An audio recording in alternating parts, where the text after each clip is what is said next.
नमस्कार प्यारे प्यारे साथियों, वेदांत क्लासेज के यूट्यूब चैनल पर आपका हार्दिक स्वागत, अभिनंदन। साथियों, हम साइकोलॉजी विषय के ऊपर चर्चा कर रहे थे और साइकोलॉजी विषय पर हम एक प्रैक्टिस सेट कंप्लीट कर चुके हैं। आज सेकंड नंबर का ये जो प्रैक्टिस सेट है, इसको देख लेते हैं। तो आज का जो पहला प्रश्न है, ये प्रश्न क्या है, इसको आप देखिएगा। तो पहला प्रश्न ये है कि psychology from the stand point of behaviourist किसकी रचना है। चार विकल्प आपके सामने दिए गए हैं। तो वॉल्टर हंटर की है, या वॉटसन की है, या कार्ल लेथले की है, या टॉलमैन की है। तो इसका जो राइट आंसर जाएगा वो क्या जाएगा, वॉटसन चला जाएगा, क्योंकि ये वॉटसन की कृति विद्यार्थियों, इनकी रचना है ये। और ये रचना कब की है, 1919 की है। हालांकि इन्होंने 1924 में एक और पुस्तक लिखी है और उसका नाम है बिहेवियरिज्म। क्या नाम है, बिहेवियरिज्म नाम है। 1924 की है। और 1919 वाली का नाम क्या है, तो ये इसका नाम था। अगला जो प्रश्न है विद्यार्थियों, उसको भी हम जान लेते हैं। ये अगला प्रश्न क्या है, अगला प्रश्न ये है कि बाल चिंतन की भाषा जो ग्रंथ है वो किसने प्रकाशित किया था। बाल चिंतन की भाषा नामक जो ग्रंथ है वो किसने प्रकाशित किया, जीन पियाजे ने, स्टेनले हॉल ने, या थॉर्नडाइक, या रूसो। तो इस प्रकार आपके सामने चार विकल्प दिए गए विद्यार्थियों। तो राइट आंसर क्या चला जाएगा इसका, जीन पियाजे। क्या चला जाएगा, जीन पियाजे। आगे देखिए, ये विद्यार्थियों, आगे प्रश्न पढ़ाने से पहले मैं आपको बता देता हूँ, हमारा एक एप्लीकेशन भी है, उसका नाम वेदांत क्लासेज है। उस पर बहुत सारे कोर्स हमने अपलोड कर रखे हैं। अगर आप चाहें, जैसे ई बुक्स अगर आपको चाहिए, या कोई वीडियो लेक्चर आपको देखना है, तो वो आप हमारे एप्लीकेशन पर जाके देख सकते हैं। और हमारे एप्लीकेशन का नाम है वेदांत क्लासेज, मेरे के नाम से। इस प्रकार का ये लोगो आएगा विद्यार्थियों, आप गूगल प्ले पे जाकर इसको स्टोर कर सकते हैं, और वहाँ पर आप जिस भी भर्ती की तैयारी कर रहे हैं उससे संबंधित कोर्स आप ले सकते हैं वहाँ जाकर। ठीक है। अगला प्रश्न क्या है, अगला प्रश्न देखिए कि विकासात्मक मनोविज्ञान क्या है। विकासात्मक मनोविज्ञान क्या है, बाल मनोविज्ञान का विस्तार है, बाल विकास का विस्तार है, या समाज मनोविज्ञान का विस्तार है, या फिर नोटा। तो तीसरे का जो राइट आंसर जाएगा विद्यार्थियों, वो क्या जाएगा, बाल विकास का विस्तार। क्या है, बाल विकास का। जो विकासात्मक मनोविज्ञान है वो किसका विस्तार है, तो वो है बाल विकास का विस्तार है, ध्यान रखना। तो बी राइट आंसर में चला जाएगा। कुछ मैंने एक्सप्लेनेशन भी कर रखा है, इसको देख सकते हैं आप। जैसे साइकोलॉजी का पार्ट क्या है, बाल मनोविज्ञान है, और बाल मनोविज्ञान का ही अगला जो विकसित रूप है उसको बाल विकास कहते हैं, जिसे हम विकासात्मक मनोविज्ञान भी कहते हैं। अगर बात करें बाल मनोविज्ञान कब से कब तक होता है, तो वो गर्भावस्था से लेकर बाल्यावस्था तक होता है। और जो बाल विकास है या विकासात्मक मनोविज्ञान जिसे बोलते हैं, ये गर्भावस्था से लेकर किशोरावस्था तक होता है। अगला प्रश्न है, ये भी बहुत ही इंपॉर्टेंट प्रश्न है। और प्रश्न क्या है विद्यार्थियों, बच्चों की शारीरिक वृद्धि की दर अधिक कब होती है। पूर्व बचपन में, उत्तर बचपन की बजाय, मतलब पूर्व बचपन में होती है, उत्तर बचपन, दोनों में तुलना करें तो इसमें होती है, या उत्तर बचपन में किशोरावस्था की बजाय, या किशोरावस्था में पूर्व बचपन की बजाय, या प्रौढ़ावस्था में किशोरावस्था की बजाय। यानी बच्चों का शारीरिक वृद्धि दर है वो कब ज्यादा होती है विद्यार्थियों। तो इसका जो राइट आंसर जाएगा, इसका राइट आंसर जाएगा विद्यार्थियों सी। क्या जाएगा, सी राइट आंसर होगा इसका, ये वाला, किशोरावस्था में पूर्व बचपन की बजाय, ये वाला राइट आंसर जाएगा। चौथे का राइट आंसर क्या है, सी है विद्यार्थियों, ये कर लेना। ठीक है। इसका कुछ एक्सप्लेनेशन भी कर रखा है कि जैसे हरलोक महोदय हैं, इन्होंने विद्यार्थियों शारीरिक विकास को लयात्मक बताया है। कैसा बताया है, लयात्मक। हालांकि पिछला जो वो क्लास हुई थी इसकी प्रैक्टिस सेट, उसमें भी मैंने आपको बताया था कि इस प्रकार से इसका विकास होता है, लयात्मक रूप से इसका विकास होता है। पूर्व बचपन जो माना जाता है वो 3 से लेकर 6 वर्ष तक माना जाता है। और उत्तर बचपन कब से माना जाता है, 7 से लेकर 12 वर्ष तक माना जाता है। किशोरावस्था 13 से 18 तक मानी जाती है। इसमें अगर शारीरिक विकास की बात करें तो 4 प्रकार के चक्रों की बात की गई है। इसमें 0 से लेकर 2 या 3 साल का बालक जो होता है उसका विकास तीव्र होता है। फिर 3 से लेकर 12 वर्ष का जो बालक होता है उसका मंद हो जाता है। फिर तीसरा जो देखे 13 से लेकर 15 वर्ष का जो बालक होता है उसमें तीव्र उसका विकास होता है। फिर 16 से 18 उसका वापस मंद हो जाता है। कभी ज्यादा होता है, कभी कम होता है, कभी ज्यादा होता है, कभी कम होता है। तो लयात्मक विकास होता है। और ये बात किसने कही है, हरलोक महोदय के द्वारा ये बात बोली गई है। 5वां नंबर का प्रश्न है, इसको ध्यान से पढ़िएगा विद्यार्थियों कि किशोरावस्था की जो विशेषता को सर्वोत्तम रूप से व्यक्त करने वाला शब्द कौन सा है। मतलब किशोरावस्था की जो विशेषता है उसको सर्वोत्तम रूप से व्यक्त करने वाला शब्द कौन सा है, विकास है, अस्थिरता है, परिवर्तन है या समायोजन है? तो विद्यार्थियों का राइट आंसर क्या जाएगा? परिवर्तन। किशोरावस्था की विशेषता को सर्वोत्तम रूप से व्यक्त करने वाला शब्द कौन सा है? परिवर्तन। क्योंकि किशोरावस्था में सभी का विकास होता है, जैसे शारीरिक विकास भी होता है, मानसिक विकास भी होता है, सामाजिक विकास भी होता है, संवेगात्मक विकास होता है, यानी कि चारों में ही इसमें विकास देखने को मिलता है किशोरावस्था के भीतर। अगला प्रश्न यह है कि 5 वर्ष का शिशु मित्रों की पुस्तक देखते समय पसंद करता है, क्या पसंद करता है? 4 विकल्प दिए हैं, जैसे पढ़ना, बातें करना, सोना या कहानी सुनना।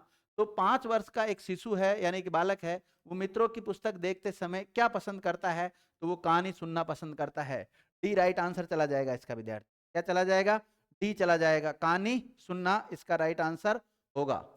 आगे देखो विद्यार्थियों, अगला जो प्रश्न है, तो वैलेंटाइन ने सीखने का आदर्श काल क्या माना है?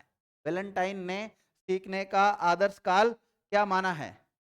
किशोरावस्था को, बाल्यावस्था को, या शैशवावस्था को, या प्रौढ़ावस्था को? वैलेंटाइन ने सीखने का आदर्श काल किसको बताया है? तो विद्यार्थियों इसके अनुसार जो राइट आंसर जाएगा, क्या जाएगा? सी। क्या चला जाएगा? सी। शैशवावस्था को वैलेंटाइन ने सीखने का आदर्श काल बताया है। किसने? वैलेंटाइन ने बताया है। अगला प्रश्न देखते हैं, अगला प्रश्न क्या है? तो जीन पियाजे के अनुसार मानसिक संरचना की व्यवहारगत समानांतर प्रक्रिया जीव विज्ञान में क्या कहलाती है? मतलब जीन पियाजे के अनुसार, किसके अनुसार? प्रश्न को ढंग से पढ़िएगा। तो जीन पियाजे के अनुसार मानसिक संरचना की व्यवहारगत जो समांतर प्रक्रिया है वो जीव विज्ञान में क्या कहलाती है? आत्मसात, समंजन और अनुकूलन और स्कीमा। तो क्या कहलाती है विद्यार्थियों? स्कीमा कहलाती है। 8वें का जो राइट आंसर जाएगा वो स्कीमा जाएगा। और आपसे पूछा जाए ये स्कीमा शब्द कहाँ से लिया गया है? तो ये लिया गया है जीव विज्ञान से। किससे लिया गया है? विज्ञान से लिया गया विद्यार्थियों, से लिया गया। कई बार ये भी पूछ लिया जाता है किससे लिया जाता है। जीन पियाजे ने ही स्कीमा को बुद्धि की भांति बताया विद्यार्थियों। स्कीमा को किसकी भांति बताया? बुद्धि की भांति।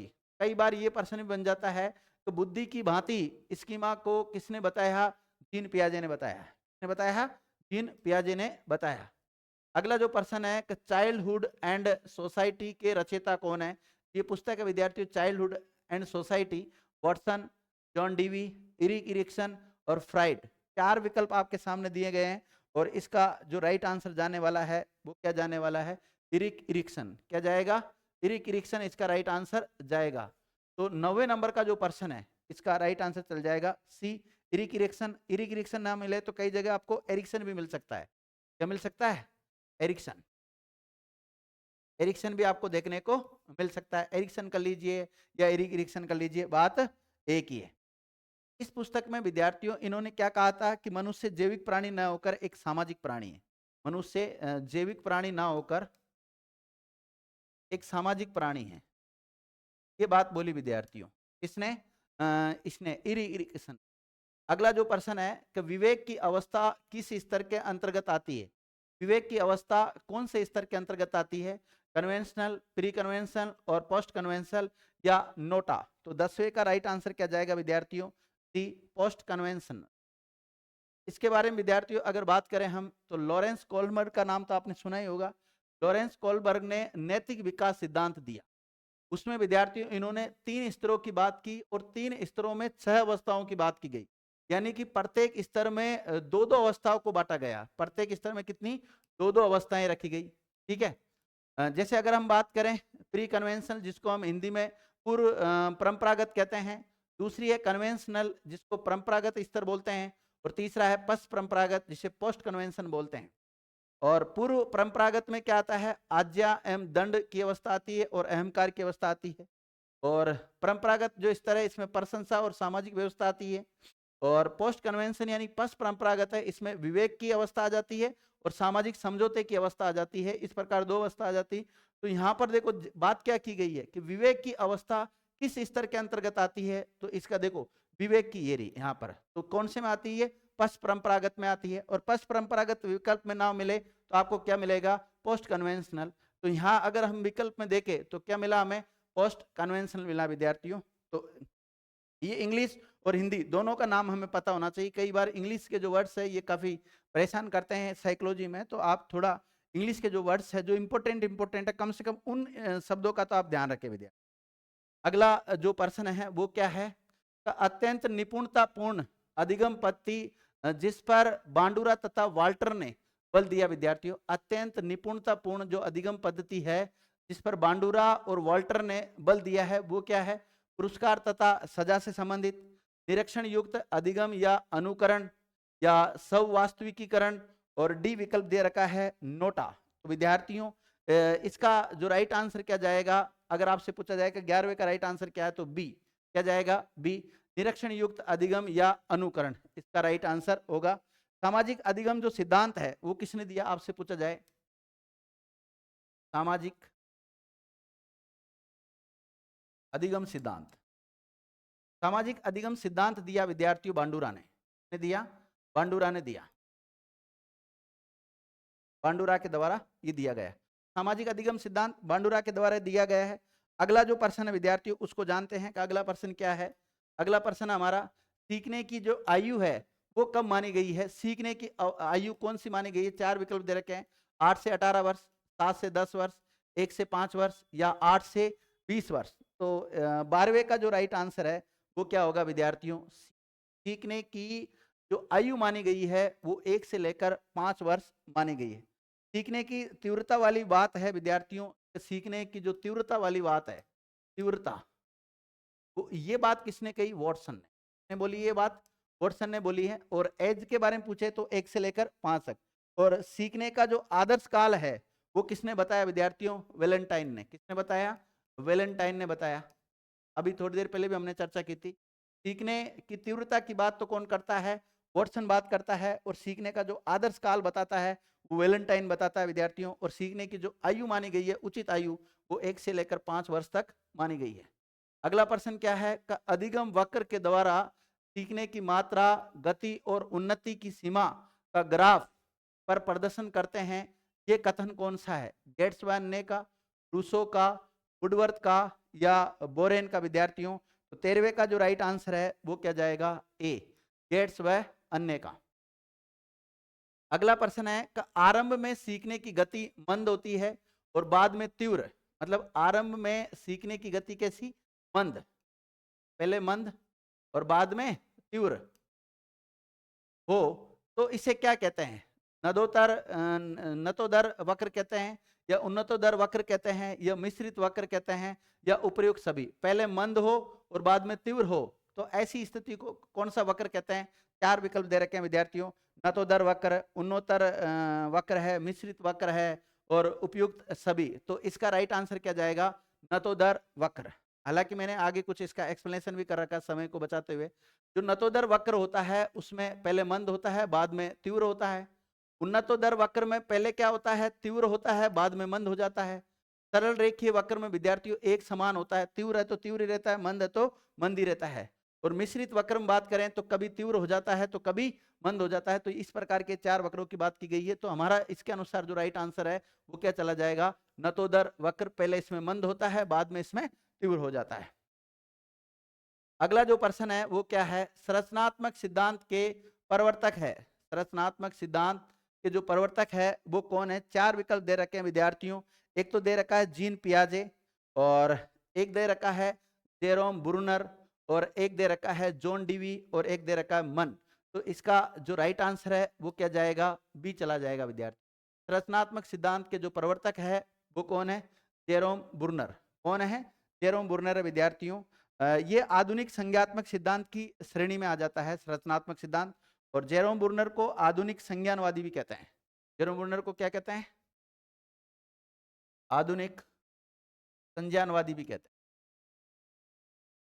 तो आधुनिक संज्ञानवादी में विद्यार्थियों जेरोम ब्रूनर का नाम भी आता है, ध्यान रखना। और आपसे पूछा जाए कि जो संज्ञानात्मक सिद्धांत है, कौन सा संज्ञानात्मक सिद्धांत है, संज्ञानात्मक सिद्धांत है, ये किसने दिया। तो संज्ञानात्मक सिद्धांत दिया था जीन पियाजे ने। विद्यार्थियों जीन पियाजे बहुत इंपॉर्टेंट है, और इसको मैंने ऐप पर पढ़ा भी दिया बहुत शानदार तरीके से। तो जीन पियाजे हो, चाहे साइकोलॉजी का कोई सा भी टॉपिक हो, सारे टॉपिक को मैंने डिटेल से हमारा जो एप्लीकेशन है उस पर पढ़ा रखा है, बहुत शानदार तरीके से पढ़ाया है। जो भी विद्यार्थी बहुत डिटेल्स पढ़ना चाहते हैं वो वहाँ जाके पढ़ सकते हैं। यहाँ तो केवल हम प्रश्नोत्तरी लेकर आए हैं, प्रश्नोत्तरी की बात कर रहे हैं। तो इसके जो 15वें का जो राइट आंसर है विद्यार्थियों, वो क्या जाएगा अपना, जेरोम बुर्नर चला जाएगा। और संरचनात्मक शब्द की उत्पत्ति किससे हुई है? संज्ञानात्मक शब्द से हुई है। अगर आपसे पूछा जाए ये संरचनात्मक शब्द है, इसकी उत्पत्ति किससे हुई है? संज्ञानात्मक से हुई है। और संज्ञानात्मक सिद्धांत दिया किसने? जीन पियाजे ने। और संरचनात्मक सिद्धांत के प्रवर्तक किसको माना जाता है? जेरोम बुर्नर को माना जाता है। इन्हें आधुनिक संज्ञानवादी भी कहते हैं। अगला प्रश्न देखिए विद्यार्थियों, अगला प्रश्न क्या है कि एक शिक्षक अपने शिक्षार्थियों को सदैव इस रूप में मदद करता है कि वे एक विषय क्षेत्र से प्राप्त ज्ञान को दूसरे विषय के क्षेत्रों के ज्ञान के साथ जोड़ सके, इससे वृद्धि होती है, वह कौन सा है? 4 विकल्प आपके सामने दे रखे हैं कि शिक्षार्थी स्वायत्तता या पुनर्बलन या व्यक्तिक भिन्नता या ज्ञान का सहसंबंध एवं अंतरण। तो 16वें का जो राइट आंसर है विद्यार्थियों, वो क्या चला जाएगा? डी चला जाएगा। इससे ज्ञान का सहसंबंध और अंतरण होता है। अगला प्रश्न यह है कि अर्थपूर्ण अधिगम को करके सीखने की जो संज्ञा है वो किसने दी है विद्यार्थियों? अर्थपूर्ण अधिगम को करके सीखने की संज्ञा किसने दी? जॉन डीवी ने, बुर्नर ने, या वॉटसन ने, या स्टेंग ने। 4 विकल्प आपके सामने दे रखा है। तो 17 का जो राइट आंसर होगा विद्यार्थियों वो क्या होगा? John Dewey. क्या होगा? John Dewey. इसको लर्निंग बाय डूइंग कहते हैं। क्या कहते हैं? लर्निंग बाय डूइंग, यानी करके सीखने की संज्ञा। अगला जो प्रश्न है, अगला प्रश्न क्या है कि चिंतन के संबंध में कौन सा कथन सही नहीं है? चिंतन के संबंध में कौन सा कथन सही नहीं है? 4 कथन आपके सामने दे रखे हैं, पढ़िए ढंग से इनको। चिंतन एवं संज्ञानात्मक जो क्रिया है, और चिंतन समस्या समाधान संबंधी व्यवहार है। चिंतन में मानसिक खोज नहीं होती है। चिंतन के समय बाहरी गत्यात्मक क्रियाएं बंद हो जाती है। तो चिंतन के संबंध में कौन सा कथन सही नहीं है, इसको आपको बताना है विद्यार्थियों। तो इसमें से ये वाला कथन सही नहीं है, ये राइट आंसर चला जाएगा। चिंतन में मानसिक खोज नहीं होती की जगह पे यहाँ पे होता होती, क्योंकि चिंतन में मानसिक खोज होती है। बाकी सारे विकल्प जो भी दे रखे हैं कि चिंतन एवं संज्ञानात्मक क्रिया है, ये चिंतन समस्या समाधान संबंधी व्यवहार है, चिंतन के समय बाहरी गत्यात्मक क्रियाएं बंद हो जाती है, सारे पॉइंट्स राइट है, केवल सी पॉइंट गलत है। गलत होने के पीछे भी क्या कारण है? नहीं आ गया। अगर है होता तो फिर तो कोई दिक्कत नहीं था, कोई अन्य ही विकल्प इसका राइट आंसर होता। अगला प्रश्न है विद्यार्थियों, ये भी बहुत शानदार प्रश्न है। प्रश्न क्या है कि एक कॉलेज जाने वाली लड़की ने फर्श पर कोट फेंकने की आदत डाल दी, और लड़की की मां ने उससे कहा कि कमरे से बाहर जाओ और कोट खूंटी पर टांगो। लड़की अगली बार घर में प्रवेश करती है, कोट को हाथ में रखकर अलमारी की तरफ जाकर कोट को खूंटी पर टांग देती है। ये कौन सा उदाहरण है? देखिए, एक सामान्य सी बात है कि एक लड़की है, कॉलेज से आती है और अपना कोट है उसको यूं पर्स पे डाल देती है। तो उसकी माँ उसको उठाती, कहती है कि इस कोट को उठा, बाहर जा, वापस आ, और इस कोट को यहाँ पर जो खूंटी है उस पर टांग दे। तो वो लड़की उस दिन ऐसा कर लेती, फिर वापस दूसरे दिन आती है, वापस उस लड़की की आदत वही पड़ी हुई है, वापस आती है, पर्स पे पटक देती, फिर उसकी माँ वापस उसको डांटती है कि भाई इसको एक काम कर, कोट उठा, बाहर जा, वापस आ, खूंटी पे टांग। तीसरे दिन वापस आती है तो तीसरे दिन भी वही मूवमेंट करती। चौथे दिन जब वो आती है तो जैसे वो उसकी माँ को देखती है कि वो माँ डांटेगी, एक काम करती है, वो वापस पर्स से उसको उठाती है और वापस खूंटी पे टांग देती है। और 5वें छठे दिन जब वो आती है, जैसे बाहर से आती है वो अपना कोट को उठाती है, उतारती है और खूंटी पर टांग देती है। तो ये कौन सा अधिगम है विद्यार्थी? उसका उदाहरण है ये, श्रृंखला अधिगम है ये, उद्दीपन अनुक्रिया अधिगम है, या प्रत्यय अधिगम है, या सभी, उपर्युक्त सभी। तो इसका जो राइट आंसर जाएगा विद्यार्थियों, श्रृंखला अधिगम चला जाएगा। क्या चला जाएगा? श्रृंखला अधिगम चल जाएगा। तो 19वें का राइट आंसर है ए। क्या है? ए है विद्यार्थियों। हालांकि कुछ एक्सप्लेनेशन मैंने कर रखा है। तो श्रृंखला अधिगम जो सिद्धांत है वो किसने दिया? वो दिया था गेने ने। किसने दिया था? गेने ने। इसने अधिगम के 8 प्रकार बताए विद्यार्थी। कितने प्रकार बताए? 8। जैसे संकेत अधिगम, उद्दीपक अनुक्रिया, श्रृंखला अधिगम, शाब्दिक साहचर्य अधिगम, विवेक अधिगम, संप्रत्यय अधिगम, सिद्धांत अधिगम और समस्या समाधान अधिगम। और इसको सर्वोच्च स्थान दिया इस समस्या समाधान अधिगम को। अगला प्रश्न है कि कोहलर ने विकसित किया इनसाइट सिद्धांत, या फील्ड सिद्धांत, या कंडीशनिंग सिद्धांत, या एस.आर. बॉन्ड जो सिद्धांत है वो कौन सा इसने विकसित किया था? तो इनसाइट सिद्धांत, यानी कि 20वें का राइट आंसर क्या चला जाएगा? ए चला जाएगा विद्यार्थियों। कौन सा? ए चला जाएगा। अगर आपसे पूछा जाए कि एस.आर. बॉन्ड सिद्धांत किसने दिया, तो थॉर्नडाइक ने दिया। और फील्ड सिद्धांत किसने दिया? कूट लेविन ने दिया। और कंडीशनिंग सिद्धांत किसने दिया? पावलोव ने दिया। और इनसाइट सिद्धांत किसने दिया? कोहलर ने दिया। तो ये कुछ सिद्धांत है, डायरेक्ट ये भी पूछ लिया जाता है कई बार कौन सा सिद्धांत किसने दिया। तो इन सिद्धांतों से भी कई बार प्रश्न बनते हैं। तो देखिए अगला प्रश्न है कि बिग फाइव मॉडल के अंतर्गत कौन से कारक आते हैं? बहिर्मुखता, सहमति जन्यता, अंतःकरण की शुद्धता, मनस्ताप और अनुभव के प्रति खुलापन, और या उपर्युक्त सभी। 21वें का जो राइट आंसर है विद्यार्थियों क्या चला जाएगा? उपर्युक्त सभी। बिग फाइव मॉडल अगर पूछा जाए ये किसने दिया था? कोस्टा और मैक्रेके ने दिया। किसने दिया विद्यार्थियों? कोस्टा और मैकेक्रा ने दिया विद्यार्थी। किसने दिया? मैं केकरे ने दिया। केकरा नहीं है, केकरे है। क्या था? मैं केकरे ने दिया। तो मैं केकरे और कोस्टा के द्वारा ये बिग फाइव मॉडल किया गया विद्यार्थियों। ये भी कई बार प्रश्न पूछा जाता है। इसके अंतर्गत 5 शील गुणों की बात की गई, यानी कि बिग फाइव मॉडल के अंतर्गत 5 शील गुणों की बात की गई है। शील गुणों की आपसे पूछा जाए शील गुण क्या होते हैं, तो कोई जो मानव होता है, मानव का जो व्यक्तित्व है, व्यक्तित्व की जो विशेषता है वही उसके शील गुण है। जैसे ईमानदारी उसका शील गुण है, परोपकारी, विश्वसनीयता, सहानुभूति, ये सब शील गुणों के अंतर्गत आते हैं। अगला प्रश्न है विद्यार्थियों, अहम, इदम, अहम, परम अहम, नाम सुना होगा आपने, का विकास बालक के बाल्यकाल में हो जाता है, ये कथन किसका है? वुडवर्थ का, डॉक्टर इंदु दुबे का, फ्राइड का, या नोटा? तो इसका राइट आंसर क्या चला जाएगा? सी चला जाएगा विद्यार्थियों, क्योंकि फ्राइड ने ही बात की है। इदम, अहम, परम अहम, इन सब की बात किसने की है? फ्राइड ने की है। आगे देखते हैं कि वर्तमान में सर्वोत्तम माना जाने वाला व्यक्तित्व का वर्गीकरण किसकी देन है? वर्तमान में सर्वोत्तम माना जाने वाला व्यक्तित्व का जो वर्गीकरण है वो किसकी देन है? आलपोर्ट की है, केटल की है, जुंग की है, या उपर्युक्त सभी? कई बार विद्यार्थियों इस जुंग की जगह पर आपको युंग मिल जाता है। क्या मिल जाता है? युंग। तो जुंग कहो या युंग कहो बात एक ही है। तो अब आपको खुद को पता है कि इसकी जब मैं जुंग और युंग लिख रहा हूं तो इसका राइट आंसर क्या चला जाएगा? ये चला जाएगा, सी राइट आंसर होगा। 23वें का राइट आंसर क्या विद्यार्थियों? सी है। आगे हम बात करें, जुंग ने 2 प्रकार बताए हैं विद्यार्थियों, जैसे अंतर्मुखी और बहिर्मुखी, और बाद में एक और बताया था, इसने नहीं बताया, वो उभयमुखी और आ गया था। अंतर्मुखी में क्या होता है? वो जैसे ऐसा व्यक्ति जो अंदर ही अंदर सोचता रहता है उसको अंतर्मुखी के अंतर्गत रखा जाता है। ऐसा व्यक्ति जो संकोची टाइप का होता है, विचारों को खुलकर प्रकट नहीं करता है, सामाजिक नहीं होता है, एकांत में बैठना पसंद करता है, अच्छा लेखक हो सकता है लेकिन अच्छा वक्ता नहीं हो सकता, अंतर्मुखी। इसके विपरीत जैसे अगर बात करें हम बहिर्मुखी, वो मित्र बनाने में के गुण पाए जाते हैं, उसमें नेता बनने के गुण पाए जाते हैं, विचारों को खुलकर प्रकट करने के गुण उसमें पाए जाते हैं, सामाजिकता पाई जाती है उसमें, व्यवहार कुशल होता है वो, ठीक है। उसके अलावा वो एक अच्छा वक्ता हो सकता है। इसके अलावा वो एकांत में बैठना पसंद नहीं करता, सबके साथ घुल मिल कर रहना पसंद करता है, यानी कि सामाजिकता उसमें पाई जाती है। ये सारे बिंदु निकल के उसमें आ जाते हैं। आगे देखो अगला प्रश्न क्या है, विचार, प्रेरणाएं, आवेग व इच्छाएं व्यक्तित्व के किस भाग का निर्माण करती है? चेतन भाग का, अचेतन भाग का, अर्ध चेतन का, और सभी? तो 24वें का जो राइट आंसर जाएगा विद्यार्थियों वो क्या जाएगा? बी। क्या जाएगा? बी, अचेतन भाग का निर्माण करती है। और ये बात किसने बताई थी? सिगमंड फ्राइड ने। किसने बताई थी?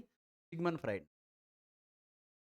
सिगमंड फ्राइड के द्वारा ये बात बताई गई थी। किसने बताई थी?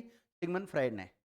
अगला जो प्रश्न है विद्यार्थी उसको ध्यान से देखिएगा आप, कि जिस बालक की, एक मिनट, ये तो हो गया था, हाँ, जिस बालक की बुद्धि लब्धि 70 से कम होती है उसको मंद बुद्धि बालक कहते हैं, ये कथन किसका? मतलब ऐसा बालक जिसकी बुद्धि लब्धि 70 से कम होती है उसको मंद बुद्धि बालक कहा गया जाता है, ये बात किसने? करो एम करो ने। किसने बताई है? करो एम करो ने। इसने विद्यार्थियों जो मंद बुद्धि वाले बालक है, मंद बुद्धि वाले बालक है, तो इसकी जो बुद्धि लब्धि बताई गई है वो 70 से कम। क्या है? 70 से कम वालों को इसने मंद बताया है, मंद बुद्धि वाला। और प्रतिभाशाली इसने किसको बताया है? प्रतिभाशाली, यानी कि जिसकी बुद्धि लब्धि 130 से अधिक होती, ये बात किसने कही है? क्रो एम करो ने। तो इसका राइट आंसर क्या चला जाएगा? करो एम करो चल जाएगा, लेकिन ट्रमन ने इसके विपरीत दी है। मंदबुद्धि वाला किसको बताया गया है? 80 से 89 वाले को बताया गया है, इससे कम वाले को, और 40 से अधिक वाले को क्या बताया गया है यहाँ पर? प्रतिभाशाली। तो ट्रमन की सारणी अलग है, करो एम करो की सारणी अलग अलग है बुद्धि लब्धि के रिगार्डिंग।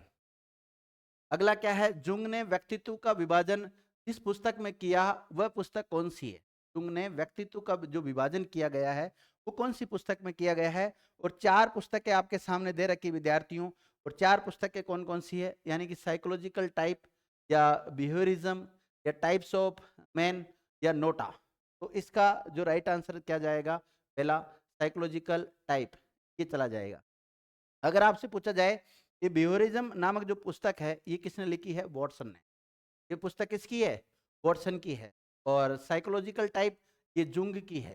किसकी है? जुंग बोलो या युंग बोलो, अभी बताया था मैंने, बात एक ही है। और टाइप्स ऑफ मैन ये किसकी पुस्तक है विद्यार्थियों? स्प्रेंगर की। किसकी है? स्प्रेंगर की है। स्प्रेंगर की है। और एक पुस्तक और है विद्यार्थियों, नेचर ऑफ मैन, वो हिप्पोक्रेट्स की है। ये है हिप्पोक्रेट्स की, वो क्रेट्स। तो हिप्पोक्रेट्स ने कौन सी पुस्तक लिखी विद्यार्थियों? Nature of man. कौन सी? Nature of man. Nature of, तो नेचर ऑफ मैन नामक जो पुस्तक है वो तो है हिप्पोक्रेट्स की। और टाइप्स ऑफ मैन किसकी है? स्प्रेंगर की। और बिहेवियरिज्म किसकी है? वॉटसन की। और साइकोलॉजी टाइप्स किसकी है? जुंग की या युंग की। और इसमें ही जुंग ने व्यक्तित्व का जो विभाजन है तो उसकी बात की गई। अगला प्रश्न देखिए विद्यार्थियों, संज्ञान, स्मरण, अभिसारी चिंतन, अपसारी चिंतन। देखो, समझान, स्मरण, अभिसारी चिंतन, अपसारी चिंतन, मूल्यांकन, ये 5 बात करें विद्यार्थियों तत्व गिलफर्ड के कौन से आयाम से संबंधित है? मतलब गिलफर्ड का कौन सा आयाम से रिलेटेड है? संज्ञान, स्मरण, अभिसारी चिंतन, अपसारी चिंतन या मूल्यांकन। ये संक्रिया से, विषय वस्तु से, या उत्पाद से, या नोटा से। विद्यार्थियों 4 विकल्प आपके सामने दे रखे हैं, तो 27वें का राइट आंसर क्या चला जाएगा? ए चला जाएगा। क्या चला जाएगा? ए, संक्रिया।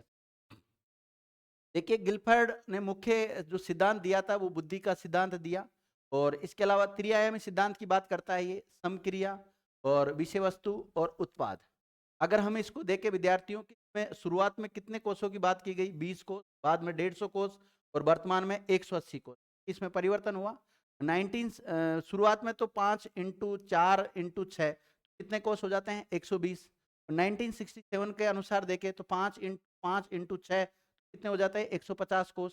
और 1998 में 6 इंटू 5 इंटू 6 तो 180 कोष हो जाते हैं। कितने हो जाते हैं? 180 कोष हो जाते हैं।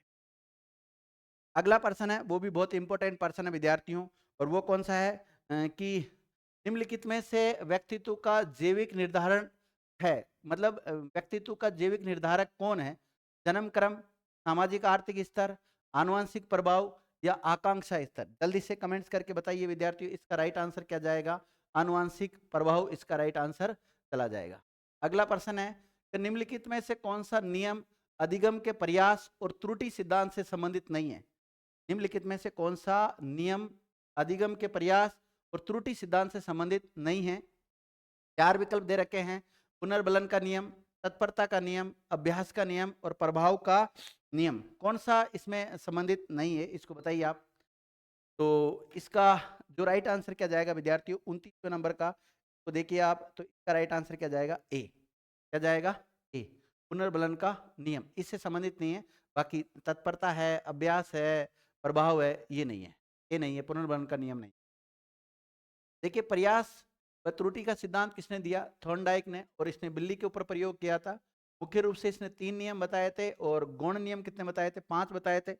और इस प्रयास व त्रुटि सिद्धांत को प्रयत्न व भूल का सिद्धांत कहते हैं, संबंध का सिद्धांत भी कहते हैं, संयोजनात्मक सिद्धांत, बंध का सिद्धांत, या उद्दीपक अनुक्रिया का सिद्धांत भी इसको कहते हैं।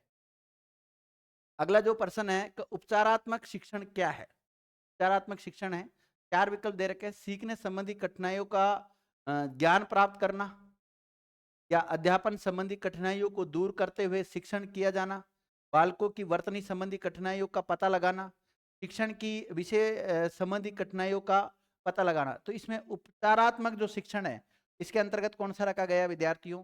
तो इसमें मेरे हिसाब से होना चाहिए बी, यानी कि अध्यापन संबंधी कठिनाइयों को दूर करते हुए शिक्षण किया जाना। देखिए देखा होगा विद्यार्थियों, एक तो निदानात्मक होता है और एक उपचारात्मक होता है। निदानात्मक में तो उसका पता करना, और उपचार का मतलब उसको समाप्त करना या उसकी समस्या को दूर करना। जैसे समस्या का पता लगाना, कोई भी समस्या है का अगर पता लगाते हो आप, तो वो है निदानात्मक। वो क्या है? निदानात्मक है।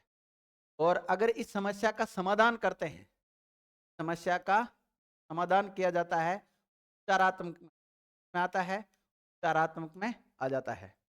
अगला प्रश्न देखिए, छोटी कक्षाओं में गणित विषय में रुचि उत्पन्न करने के लिए, पढ़ाने के लिए या पढ़ाने का तरीका कौन सा होना चाहिए? मनोरंजन और खेल संबंधी, रटने का, आगमन का और निगमन का। तो राइट आंसर क्या चला जाएगा? ए चला जाएगा विद्यार्थियों। क्या हो जाएगा? ए। तो ये बिल्कुल राइट आंसर आपका। अगला प्रश्न देखिए, अगला प्रश्न क्या है कि कॉन्क्रीट ऑपरेशन स्टेज के अंतर्गत उचित है अनुत्क्रमणशीलता और वस्तु स्थायित्व का अभाव, अमूर्त चिंतन और संबंध। बताओ कौन सा राइट आंसर जाएगा इसका? 33वें का जो राइट आंसर है वो क्या जाएगा विद्यार्थियों? तो 33वें का राइट आंसर चल जाएगा डी। क्या चला जाएगा? डी चला जाएगा।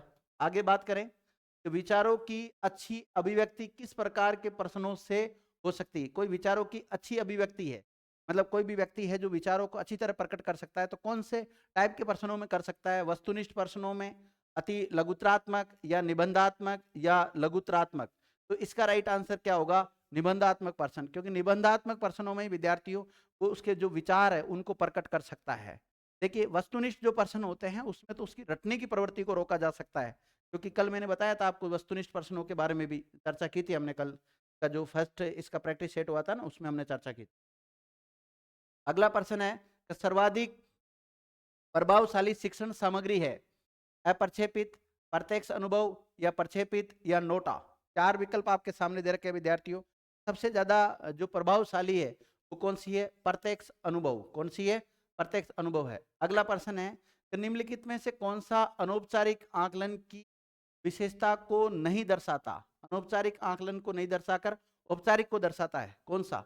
विद्यार्थी अपनी उत्तर पुस्तिकाओं से जैसा कार्य कर रहे हैं तरफ देखना, विद्यार्थी जब अन्य विद्यार्थियों को समझाने अथवा चर्चा में व्यस्त हो उनको सुनना, अध्यापक के द्वारा पूछे गए प्रश्नों पर दिए गए जाने वाले उत्तरों को मॉनिटर करना, या विद्यार्थियों की उत्तर पुस्तिकाओं की जांच कर अंक या ग्रेडिंग प्रदान करना। ये नहीं होता विद्यार्थियों, ये औपचारिक के अंतर्गत आ जाता है। इसका राइट आंसर क्या चला जाएगा? डी चला जाएगा विद्यार्थी। क्या जाएगा? डी। तो अनौपचारिक नहीं तो कैसी है? औपचारिक है। अगला प्रश्न है कि हर्बर्ट उपागम के पद कितने हैं? तो हर्बर्ट उपागम में कितने पद दिए विद्यार्थियों? 3, 5, 8 या 9? तो इन्होंने दिए 5। कितने दिए? 5 दिए। तो राइट आंसर क्या हो जाएगा इस प्रश्न का? हमारा 5 हो जाएगा। क्या हो जाएगा? 5 हो जाएगा। आगे देखते हैं विद्यार्थियों, कुछ नोट करके भी लिख रखा है मैंने।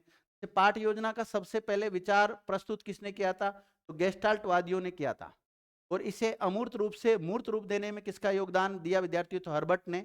और इन्होंने विद्यार्थियों पंच पदीय प्रणाली बताई थी। और ये 5 पद कौन कौन से थे? ये 5 पद निम्नलिखित है, जैसे प्रस्तावना, प्रस्तुतिकरण, व्यवस्था, तुलना और सामान्यकरण। लेकिन बाद में इसमें संशोधन भी किया गया, और बिना संशोधन के तो ये 5 थे, और संशोधन करने के बाद में 5 हो गए। एक तो प्रस्तावना, दूसरा प्रस्तुतिकरण, तीसरा तुलना, और चौथा सामान्यकरण, और 5वां अनुकरण। तो इसमें संशोधन होने के बाद में तो ये 5 है। 5 नाम याद रखना। और संशोधन होने से पहले ये 5 थे, ये मूल रूप से थे 5 पद। ठीक है। अगला है विद्यार्थियों, लिंग्विस्टिक रिलेटिविटी हाइपोथीसिस का विचार प्रस्तुत किसने किया? पावलोव ने, चामस्की ने, वाहर्प ने और बर्क ने। किसने किया विद्यार्थियों? ये 4 विकल्प आपके सामने दे रखे हैं। तो वाहर्प ने वाहर्प ने दिया। लिंग्विस्टिक रिलेटिव हाइपोथीसिस का जो विचार है ये किसने प्रस्तुत किया था विद्यार्थियों? ये वाहर्प ने किया था। अगर हिंदी में बात करें तो भाषा सापेक्षा, भाषा सापेक्षता क्या है? भाषा सापेक्षता, प्राकलन, प्राकलन, प्राकलन। तो लिंग्विस्टिक मतलब भाषा, और रिलेटिविटी यानी कि सापेक्षता, और हाइपोथीसिस यानी प्राकलन। तो ये वाला जो विचार है सबसे किसने किया था विद्यार्थियों? वार्प ने। हालांकि तामस की है, आपसे पूछा जाए चामस्की ने कौन सा सिद्धांत दिया, तो इसने विद्यार्थियों भाषा विकास सिद्धांत दिया। कौन सा? भाषा विकास सिद्धांत दिया। तो आपसे पूछा जाए भाषा विकास सिद्धांत किसने दिया है? चामस्की ने दिया। और वार्प ने क्या? लिंग्विस्टिक रिलेटिविटी हाइपोथेसिस का विचार प्रस्तुत किया, यानी कि भाषा सापेक्षा और प्राकलन, ये वाला जो विचार प्रस्तुत किया। ठीक है, अगला प्रश्न देखते हैं विद्यार्थियों। अगला प्रश्न नहीं है, यहाँ तक ही थे आज की प्रैक्टिस सेट। और कुछ मोटिवेशनल कोड दे रखा है, तो सोच अच्छी होनी चाहिए क्योंकि नजर का इलाज तो मुमकिन है पर नजरिए का नहीं। इसलिए विद्यार्थियों सदैव अपनी सोच पॉजिटिव सोच रखो, हमेशा सही कार्य के प्रति अपना जो ध्यान है वो लगाते रहिए विद्यार्थियों। और इसी मोटिवेशनल कोड के साथ ये क्लास समाप्त होती है।